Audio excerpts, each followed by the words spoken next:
પિતા અને પુત્ર અને પવિત્ર આત્માના નામે આમેન. આજે તારીખ 15/3/2025 શનિવાર. આજનો પહેલો વાંચન અનુસંહિતામાંથી લીધેલ છે. અધ્યાય 26 કડી 16 થી 19 સુધી અને શુભ સંદેશ માથીમાંથી છે. અધ્યાય 5 કડી 43 થી 48 સુધી. ઈસુ ખ્રિસ્તમાં મારા વહાલા ભાઈ તથા બહેનો, આજના પહેલા વાંચનમાં આપણને નિયમોનું પાલન કરવા માટે આમંત્રણ આપવામાં આવેલ છે. ત્યાં નિયમો આપવામાં આવેલ છે.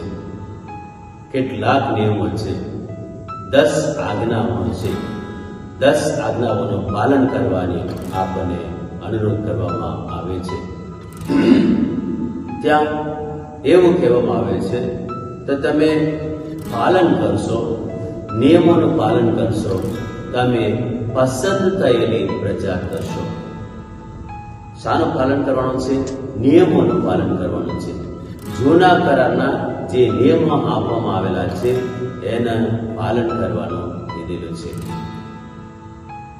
એક જ પરમેશ્વરમાં આપણે શ્રદ્ધા રાખવાની, એના સિવાય કોઈ પણ પરમેશ્વરને આપણે નામ લેવાનું નથી.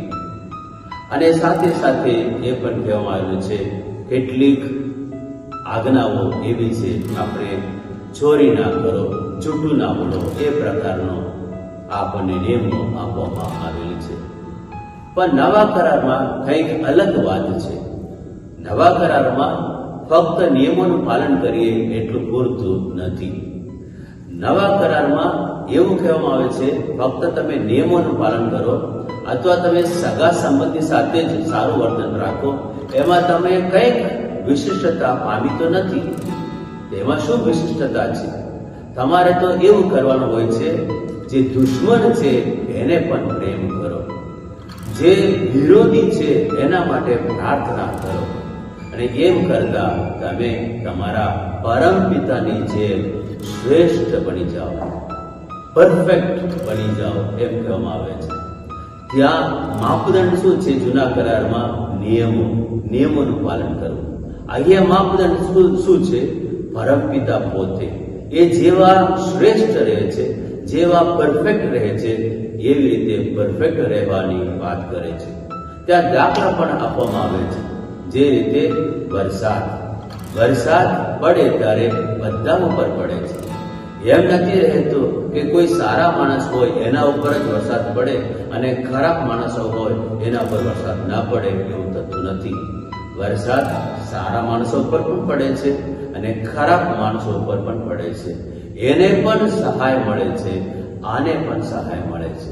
અને એ જ રીતે સૂર્યપ્રકાશ બધા ઉપર પડે છે. સારા માણસો ઉપર પણ સૂર્યપ્રકાશ પડે છે અને ખરાબ માણસો ઉપર પણ સૂર્યપ્રકાશ પડે છે. તો આ જે પ્રવૃત્તિ દરમિયાન આપણે ખાસ મનન ચિંતન કરીએ, આપણું વર્તન કેવું છે, આપણે કેવો વ્યવહાર રાખીએ છીએ, સારાની જોડે સારા રહીએ છીએ કે બધાની જોડે આપણે સારા રહીએ છીએ.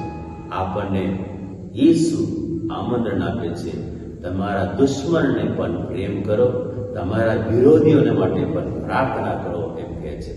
એમ કરતા આપણે બધા એક જ પરમેશ્વરના બાળકો તરીકે એક શ્રેષ્ઠ જીવન જીવી શકીએ એવું મન આપે એવી પ્રાર્થના કરીએ. આમેન.